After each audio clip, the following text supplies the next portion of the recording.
Hi, good morning, my dear student. Today we are going to discuss your class 11th history.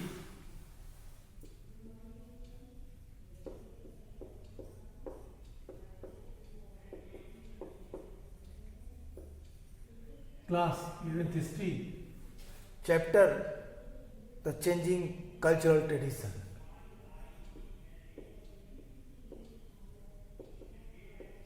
Changing cultural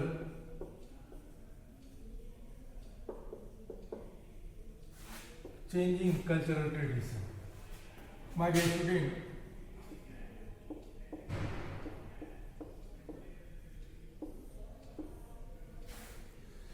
changing cultural tradition.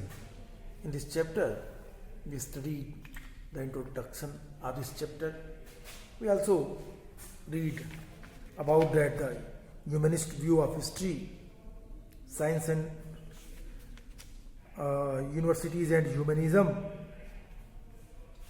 and the revival of the Italian city. My dear student, we will try to understand this topic. We studied about that. Even if I will remind you this chapter again, because this is important, and as you know that your examination is at hand, so that's why you have to read your chapter very sincerely, and you should point out the question which is very important for your exam purpose. As you know that your exam that is based on multiple choice question, and the question answer form framing दो तरीके से है. एक multiple type question है और दूसरे आपके छोटे छोटे प्रश्न के आधार पे हैं. तो उन आधारों के को ध्यान में रखते हुए आपको अपने चैप्टर की तैयारी करनी है. रिवाइवल ऑफ द सिटीज के बारे में हम लोगों ने बात कर ली थी. यूनिवर्सिटीज एंड ह्यूमनिज्म आज हम लोग इसको देखेंगे. मैंने इसमें भी आपसे कहा था कि इटली वो पहला शहर था. Italy was the first city where the universities the Padua and Volgana was established, and in the universities the humanism subject that was started to read and started for study, तैयारी के लिए, पढ़ने के लिए, पढ़ाने के लिए ह्यूमनिज्म को रखा. और again I am also told you about that the word humanities the word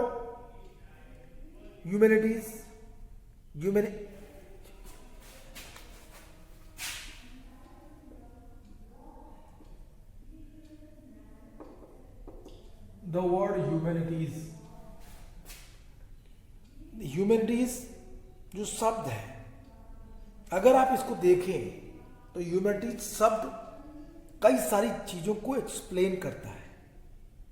which type of word? ये वर्ड किन किन चीजों को एक्सप्लेन करता है और कहां से बना हुआ है? तो ये लैटिन वर्ड ह्यूमैनिटास से बना हुआ है. लैटिन वर्ड ह्यूमैनिटास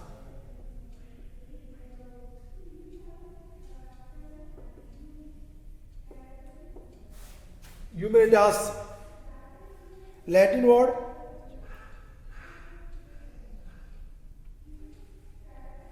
ह्यूमैनिटास से बना. इसी से ह्यूमैनिटीज बनी.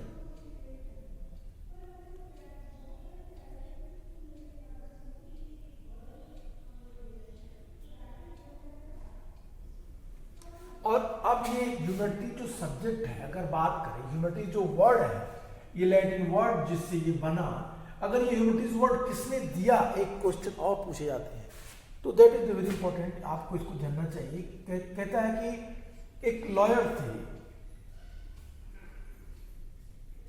साथ ही साथ एसेइस्ट भी थे. Essayist and lawyer, their name was Cicero. Essayist एक निबंधकार थे और लॉयर भी थे, जिन्होंने इस शब्द को दिया, ह्यूमैनिटीज शब्द को दिया.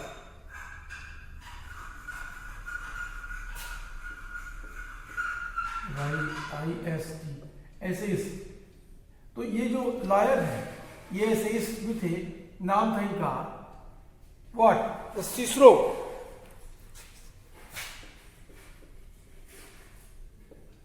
सिसरो, ये जूलियस सीजर के कंटेम्परेरी थे। 104 to 104 CE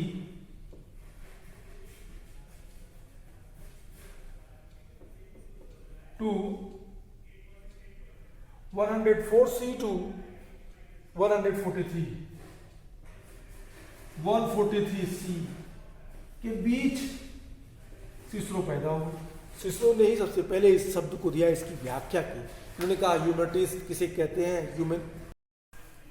so my dear student, if you see this word humanities, that comes from the Latin word humanitas, and humanitas, this word humanities word first time used by Cicero, who was lawyer and essayist during 104 to 143 C.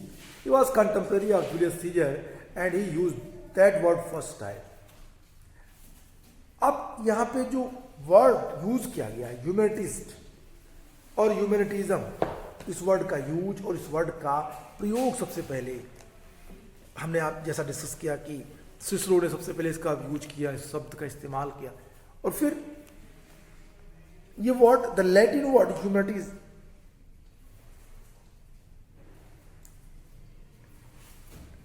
I mean to say that, see this page number 155 where the clear explain about that this topic, कहता है कि the educational program implied that there was much to be learned which religious teaching alone could not give. This was the culture which historians in the 19th century were to label humanism. By the early 15th century, the term humanist was used for master who taught grammar, rhetoric, poetry, history, and the moral philosophy. The Latin word humanitas, from which humanities was derived, had been used many centuries ago by Roman lawyer and essayist Cicero 106 to 143 C. A contemporary of Julius Caesar, 106 I think, 106 to 143 C. तो कहता है कि Cicero ने सबसे पहले इसका use किया। कहता है कि लैटिन वर्ड ह्यूमनिटास से निकला और ह्यूमनिटिज्म उनके लिए यूज किया जाता था जो लोग क्या पढ़ाते थे, पोएट्री पढ़ाते थे, ग्रामर पढ़ाते थे, जो लोग हिस्ट्री पढ़ाते थे, जो लोग मोरल फिलॉसफी पढ़ाते थे, ऐसे मास्टर को ह्यूमनिस्ट कहा गया, मानववादी कहा गया। और इस तरीके से विश्वविद्यालयों में इसकी पढ़ाई शुरू हुई। इस शिक्षा ने क्रांति लाई यूरोपियन पूरे सोसाइटी में। As I told you that even we are not saying that knowledge was started when the humanism introduced in Europe. The religious knowledge that was compiled in the religious text, but the priests and the monks and nuns, they were unable to express and distribute that knowledge in society. So that's why one group who emerged was very curious for their, वह अपने काम के लिए, अपनी चीज़ों के लिए वो बड़े ही क्या थे, वो लोग सोचते थे कि नॉलेज हर एक के पास पहुंचना चाहिए। It means my dear student, अब ये चीजें, ये वर्क इसलिए महत्वपूर्ण था क्योंकि अब यूरोपियन सिनेरियो में एक क्रांति आ चुकी थी, एक बड़ा बदलाव आ चुका था। कहता है कि these revolutionary ideas attracted attention to many other universities, particularly the newly established university in the Petrarch's own hometown of Florence.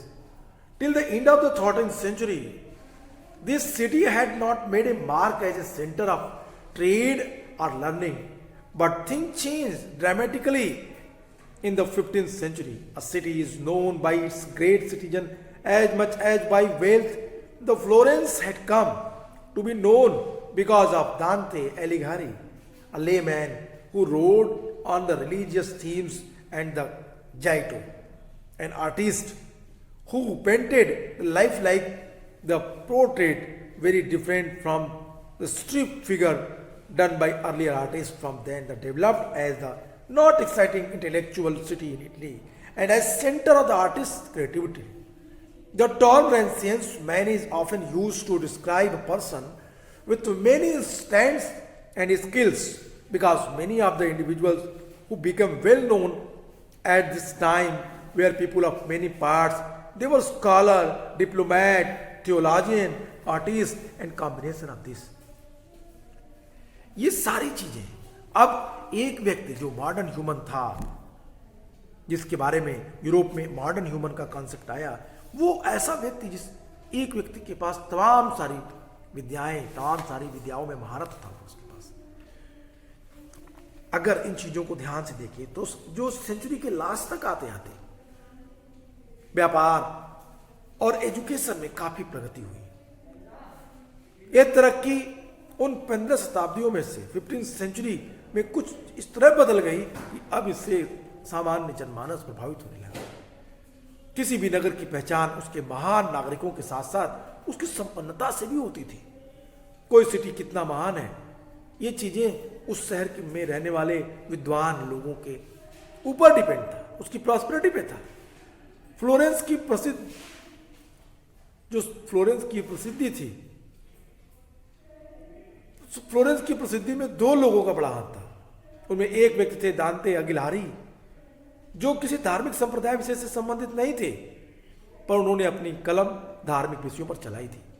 दूसरे व्यक्ति थे कलाकार जोटो, जिन्होंने जीते जागते रूप चित्र पोर्ट्रेट बनाए। उनके बनाए रूप चित्र पहले, उनके बनाए पोर्ट्रेट पहले के कलाकारों की तरह बेजान नहीं थे। उस पोर्ट्रेट को देखिए। If you will observe that portrait which was made by Dante Alighieri, that was like alive. I mean to say that कि लगता है कि जीवंत है, तुरंत ही जीवित है। आप अभी देखेंगे वो तुरंत निकल जाएगा। I hope you have remembered about the Durers, the praying hands. I hope you have remembered about the Michelangelo, the Mary and Jesus. उन तरह के पेंटिंग्स, स्कल्पचर्स को आपको याद होगा। We will study about that. हम लोग उसके बारे में बात करेंगे। और कहता है कि फिर रेंसा कौन था? रेंसा के रेंसा उस व्यक्ति को कहते थे जो जो जो इन सारी चीजों के बारे में जानता हो।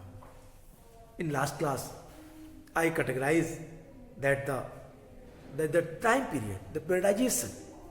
मैंने आपसे कहा था 5 to 14th century that is called the middle era in Europe. 5 to 9th century that was dark age. 9 to 11th century that was the starting middle era, and 11th to 14th century that was the later middle, and 15th century that is the modern era in Europe. इनके बारे में हम लोगों ने बात की। फिर हम लोगों ने जो नेक्स्ट टॉपिक था आज, जिसके बारे में फिर से एक बार हम लोग देखेंगे, टॉपिक है the science and the philosophy, the Arab contribution. Science and philosophy, the Arab contribution. Science and philosophy,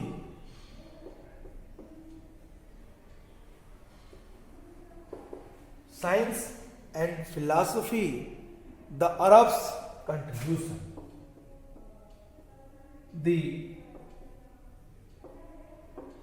Arabs'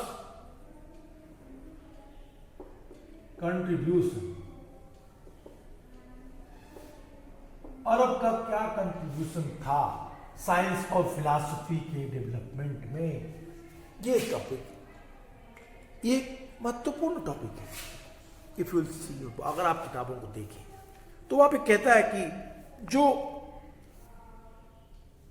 much writing of the Greeks and Romans had been familiar to monks and the clergymen, thought that Middle Age, but they had not made these widely known. In the 14th century, many scholars began to read translated works of Greek writers like Plato and Aristotle. They were the indebted not to their own scholars but to Arab translation, who had carefully preserved and translated the ancient manuscripts. Dear student, ये सबसे महत्वपूर्ण बात है। अब Europe के विद्वान जो थे मतलब पूरे मिडिल काल में, मध्य काल में ईसाई जो चर्च थे, जो साइंस थी, उसके जो विद्वान थे, उन लोगों ने यूनानी और रोमन विद्वानों की जो टेक्स्ट थे, जो कृतियां थी, वो उससे परिचित तो थे, पर इन लोगों ने इन रचनाओं का प्रचार प्रसार नहीं किया था। 14th सेंचुरी में अनेक विद्वानों ने प्लेटो और अरस्तु के ग्रंथों से अनुवाद को पढ़ना शुरू किया। इसके लिए वो अपने विद्वानों की रीढ़ी नहीं, बल्कि वे अरब के ट्रांसलेटर की रीढ़ी हैं, तो जो अरब के स्कॉलर्स थे जिन्होंने इन बुक को ट्रांसलेट किया, जिन्होंने अतीत के पांडुलिपियों को संरक्षण और उसका ट्रांसलेशन बड़े ही केयरफुली वे से किया, जिसमें अरस्तु और प्लेटो सबसे महत्वपूर्ण थे। What I am telling you my dear student, I want to inform you about that the role of Arab scholar was very much in the knowledge of, expansion of knowledge of the Greeks and Roman scholars. Arabs played very important role. I mean to say that the scholar of Arabs, they played very important role in the expansion of the Greek and Roman knowledge. Aristotle and Plato, they wrote the different books, which was very fruitful for society. Even without any hesitation, I want to say you that during till 15th century, this knowledge was known. This knowledge was had किसके पास थी? ये कौन था? The knowledge had the church, but he was not ready to explain, not ready to circulate this knowledge in society. They were unable, and then after the main role of the Arabs started here. यहीं से अरब के जो विद्वान थे उनके role start हो जाते हैं। वो लोग जिन लोगों ने इन सभ्यता के अपने जो रोमन और ग्रीक विद्वान थे उनकी किताबों को पढ़ा, उन किताबों को पढ़ने के बाद उनका ट्रांसलेट किया, बाद में खुद यूरोप में ही यूरोपीय विद्वान अब इन अरब के विद्वानों के द्वारा ट्रांसलेटेड बुक, जो उनके द्वारा संरक्षित किए थे, जो उनके द्वारा अनुवाद किए गए थे, उन किताबों को पढ़ करके एक्चुअल नॉलेज को पाने का प्रयास किया।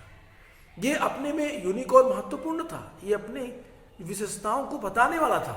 Dear student, what this is the very important things, कि अब यूरोप के लोग अरब के द्वारा ट्रांसलेटेड बुक पढ़ रहे थे। ग्रीक और रोमन के बारे में जानने के लिए, उनके कल्चर को जानने के लिए, उनके नॉलेज को जानने के लिए, उनकी समृद्धता को जानने के लिए वो अरब के विद्वानों के द्वारा ट्रांसलेटेड और उनके प्रिजर्व किए गए मैन्युस्क्रिप्ट को वो उन लोगों ने पढ़ना शुरू किया। That is the important things. उसके बाद जबकि एक तरफ हम लोगों ने बात की, हमने कहा कि अब यूरोप के लोग कर रहे थे, दूसरी ओर एक और यूरोप के विद्वान यूनानी ग्रंथों के अरबी अनुवाद का अध्ययन कर रहे थे, तो दूसरी ओर यूनानी विद्वान अरबी और फारसी विद्वानों की जो कृतियां थी उसको अन्य यूरोपीय लोगों के बीच प्रचार के लिए उसका इंग्लिश में ट्रांसलेट कर रहे थे। ये सारे जो बुक थे, जो ग्रंथ थे, वो प्राकृतिक विज्ञान, नेचुरल साइंस, मैथमेटिक्स, जो एस्ट्रोनॉमी थी, जो मेडिसिन पे थी, साइंस पे थी, केमिस्ट्री पे डिपेंड थी, इन सब पे बेस करके लिखी गई थी। उन किताबों का ट्रांसलेशन यूरोपियंस के द्वारा किया गया। अब टालमी का अलमजेस्ट जो एस्ट्रोनॉमी पे लिखी गई महत्वपूर्ण बुक थी, 140 CE में लिखी गई, यूनानी भाषा में लिखा गया था। इसका बाद में अरबी में अनुवाद हुआ था। अरबी भाषा की विशेष उपपद काल अल का उल्लेख है, जो कि यूनानी और अरबी भाषा के बीच चल रहे संबंधों को दिखाता है। कहते हैं अलमजेस्ट, इट मीन्स अल जो वर्ड है, it's clearly explain about the relation between the Arab writers, Arab scholar to Roman and Greek text. तो जो विद्वान अरब के, जो अलमजेस्ट टालमी का ग्रंथ था, इवन ये ग्रीक भाषा में थी, बाद में अलमजेस्ट के रूप में इसका अरबिक में ट्रांसलेट किया गया। अलमजेस्ट, अल वर्ड ये बात बताती है कि ये बुक क्या थी, एक अच्छे संबंधों पे थी जिनका आधार अरब के विद्वानों ने क्या किया, इसको एक्सप्लेन करने में किया। मतलब ये ट्रांसलेटेड बुक के रूप में अल जो शब्द है उससे क्लियर हो जाता है। आगे अगर आप देखें तो कहता है कि मुसलमान लेख के जो इस्लामिक जो राइटर्स थे, इस्लामिक जो स्कॉलर थे, जिन्हें इटालवी दुनिया का ज्ञानी माना जाता था, में अरबी हकीम और मध्य एशिया के बुखारा के दार्शनिक इब्न सीना, लाटिन में भाषा लैटिन लैंग्वेज में उन्हें एविसिना कहते हैं, 1980 टू 1037 में उन्होंने आयुर्विज्ञान विश्वकोश का लेखक अल राजी रेजस, ये दो विद्वान सम्मिलित थे। स्पेन के अरबी दार्शनिक इब्न रुश्द और धार्मिक विश्वासों के बीच रहे तनाव को सुलझाने की चेष्टा की। इब्न रुश्द ने जो इस्लाम और क्रिश्चियनिटी के बीच के कॉन्फ्लिक्ट्स थे उनको सॉल्व करने का प्रयास किया। उनकी पद्धति को ईसाई चिंतकों द्वारा अपनाया गया। इसे फैलसूफ दार्शनिक जो ज्ञान थे, फैलसूफ कहा गया इसको, और उसको इन्होंने बड़े आसानी से, बड़े ही लॉजिकली उसको सॉल्व किया। अब जो ह्यूमनिज्म थे, मानववादी विचारधारा के लोग थे, मानवतावादी थे, अपनी बात लोगों तक तरह तरह से पहुंचाने लगे।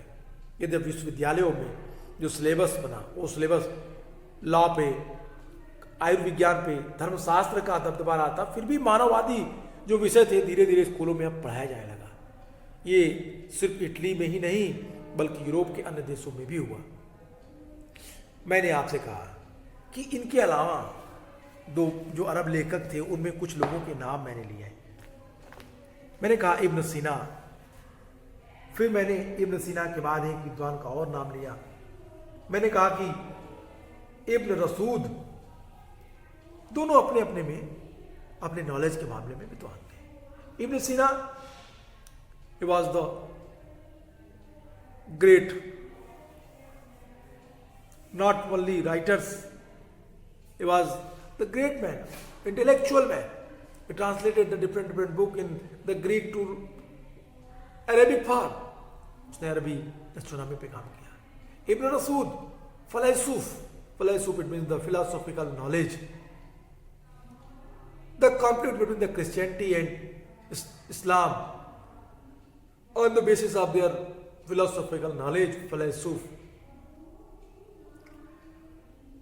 The Ibn Rasood tried to solve their problem with the help of the logical approach. उन्होंने लॉजिकल अप्रोच के आधार पर इनको सॉल्व करने का प्रयास किया। उन्होंने इन चीजों को किस तरीके से एक्सप्लेन किया, ये अपने में यूनिक है। कहते हैं, while some European scholars read Greek in the Arabic translation, the Greek translated work of Arabic and the Persian scholars for the further transformation to the Europeans. These were work on the natural science, mathematics, astronomy, medicine, and the chemistry.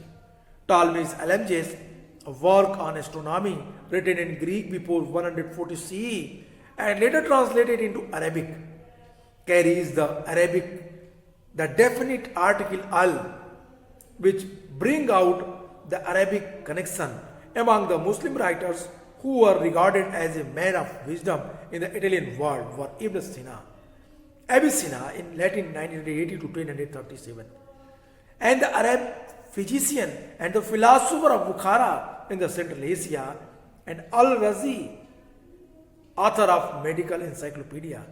Ibn Rushd 1126 to 98, an Arab philosopher of Spain, tried to resolve the tension between the philosophical knowledge, philosophy, and religious beliefs. His method was adopted by the Christian thinkers.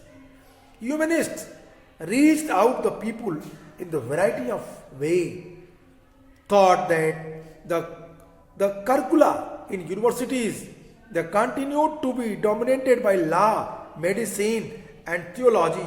Humanist subjects slowly began to be introduced in school, not just in Italy, but in other European countries as well.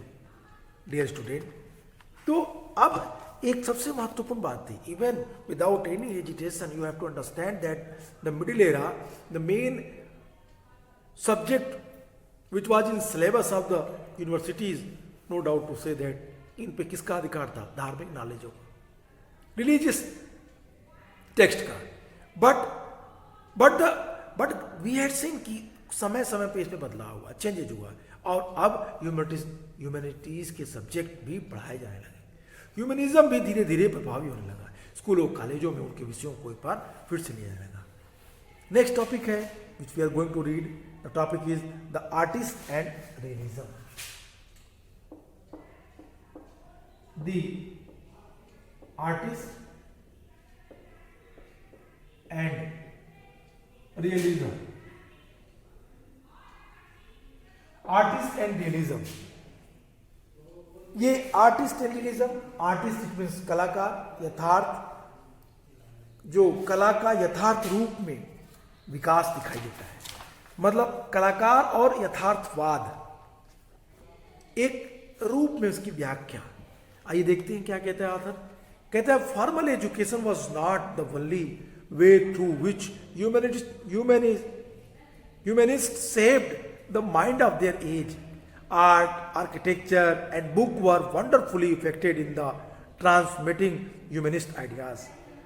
Artists were inspired by studying work of the past. The material remains of the Roman culture were sought with much excitement as ancient text. 1,000 years after the fall of Rome, the fragments of art were discovered in the ruins of ancient Rome and other deserted cities. The admiration for the figure of perfectly proportioned man and woman sculpted so many centuries ago made Italian sculpture want to continue that the tradition in 1460. Dantello 1386 to 1460 broke new ground with his lifelike status. Artist concerned to be accurate was helped by the work of scientists. To study bone structure, artists went to the laboratories and the medical schools. Andrew Vesalius, a Belgian, a professor of medicine at the University of Padua, was the first to dissect the human body. This was the beginning of the modern physiology. The painters did not have older work to use as a model, but they liked the sculpture printed as realistically as possible. They found that a knowledge of geometry helped them understand the perspective, and that by noting the changing quality of light, their pictures acquired the three-dimensional quality, 3D. Three-dimensional quality. The use of oil as the medium for painting also gave a greater richness of color to paintings than before in the colors and design of the customs in the many paintings. There is evidence of the influence of the Chinese and the Persian art made available to them by the Mongols. Thus, anatomy, geometry, physics, as well as a strong sense of what was beautiful gave a new quality to Italian art, which was to be called the realism, in which they continued till the 19th century. My dear student, without any hesitation, you have to understand about that the new type of changes, the revolutionary changes was introduced in the Italian city. The different work, I mean to say that the painters, the artists, they not focus, they not adopted the old artisans' work. They started the new initiative work. They went in laboratories and they saw the actual picture of the dissect body. The Andrew Vesalius, he was professor of the Belgium. The painters reached in laboratory and having seen the dissection, the human body, they the picturize the bone structure, the inner part of the, I mean to say that internal organs of the human body, and these type of things. Accept it. They try to what? एक इस तरह का sculpture उन्होंने बनाया जो अपने में unique था, अपने में अद्भुत था, उनकी सुंदरता, एक्चुअलिटी एकदम रियलिस्टिक वे से टच करती थी. That is the very important. It was the greatest change. एक महान बदलाव हुआ और ये इस संस्कृति को एक नया रूप दे रही थी. कहता है कि अगर आप बात करें तो उस काल में लोगों के विचार को आकार देने का साधन जो ह्यूमनिज्म, जो ह्यूमनिस्ट थे, ह्यूमनिस्ट के लिए केवल औपचारिक शिक्षा ही नहीं थी। आर्ट, आर्किटेक्चर, टेक्स्ट, बुक, ये ह्यूमनिस्ट आइडियोलॉजी को फैलाने में सबसे महत्वपूर्ण भूमिका निभाए। पहले के जो पेंटर्स थे उनके द्वारा बनाए गए जो चित्र थे, पेंटिंग्स थी, उनके अध्ययन में नए कलाकारों को प्रेरणा मिली। रोमन कल्चर के जो रिमेन्स मिले, जो भौतिक अवशेष को उतनी ही उत्सुकता के साथ खोज की गई जितनी कि अतीत के प्राचीन ग्रंथों की। आर्कियोलॉजिस्ट ने एक्सकवेशन में उन चीजों को ढूंढ निकाला। रोमन आर्किटेक्चर की चीजों को, रोम साम्राज्य के पतन के 1000 साल बाद भी प्राचीन रोम और उसके उजाड़ नगरों के खंडहर में कलात्मक वस्तुएं मिली। उनकी शताब्दियों पहले बने आदमी और औरतों की संतुलित मूर्तियों के प्रति आदर ने उस परंपरा को कायम रखने के लिए इटालवी जो आर्किटेक्ट थे उनको प्रोत्साहित किया। 1460 में दांतेलो ने सजीव मूर्तियां बनाकर नई परंपरा कायम की। दांतेलो वॉज द ग्रेट आर्किटेक्ट। कलाकारों द्वारा एकदम हूबहू मूल आकृति जैसी मूर्तियों को बनाने की चाह को वैज्ञानिकों के कार्यों में सहायता मिली। कलाकार अब चीजों को एकदम एग्जैक्टली रियलिस्टिक वे से बना रहे थे। And the artist and the painters work help the scientist, the physician, डॉक्टरों को किस तरीके से मदद कर रही थी। कहता है कि अब पेंटर्स जो ह्यूमन स्केल्टन्स थे, मानव के नरकंकालों का अध्ययन करने के लिए कलाकार आयुर्विज्ञान कॉलेजों की प्रयोगशालाओं में गए। बेल्जियम मूल के एंडर्स वेसिलस जो पाडुआ यूनिवर्सिटीज में आयुर्विज्ञान के टीचर थे, ये पहले व्यक्ति थे जिन्होंने सूक्ष्म परीक्षण के लिए मनुष्य के शरीर को चीरफाड़ किया, डिसेक्शन किया। इसी समय आधुनिक शरीर क्रिया विज्ञान, फिजियोलॉजी प्रारंभ हुई। Andrew Vesalius, he played very important role in the medical science. He was the first person who dissects the human body and try to solve the problem. उन चीजों को सॉल्व करने की बात की। चित्रकारों के लिए इन नमूनों के तौर पे प्राचीन कृतियां नहीं थी। केवल मूर्तिकारों की तरह इन्होंने जो रियलिस्टिक जो पेंटिंग्स बनाई वो महत्वपूर्ण थी। अब ये मालूम हो गया था कि ज्योमेट्री के ज्ञान से चित्रकार अपने द पर्सपेक्टिव को ठीक तरीके से समझ सकता है। प्रकाश के बदलते गुण का अध्ययन करने के लिए चित्रों में 3 डायमेंशनल फिगर डाले गए। पेंटिंग्स के लिए ऑयल को एक माध्यम के रूप में एडॉप्ट किया गया। पूर्व की तुलना में कंपेरिजन देन लेटर पेंटिंग्स अधिक रंगीन और चटक बनाया गया। इनके अनेक चित्रों में दिखाए गए वस्त्रों के डिजाइन और रंग संयोजन में चीनी और फारसी चित्रकला का प्रभाव दिखाई देता है। इन्हें मंगोलों से मिली थी। इस तरह शरीर विज्ञान, रेखा गणित, फिजियोलॉजी, जियोमेट्री, फिजिक्स और जो आर्ट के लिए काम किए थे, सौंदर्य की उत्कृष्ट भावना, इटालवी कला को नया रूप दिया। इसे ही रियलिज्म कहा गया और ये परंपरा 19th सेंचुरी तक आबाद चलती रही। That is the very important things. तो आज के लिए इतना ही। Dear student, in next class we will discuss the architecture of the revival cities. Goodbye and take care.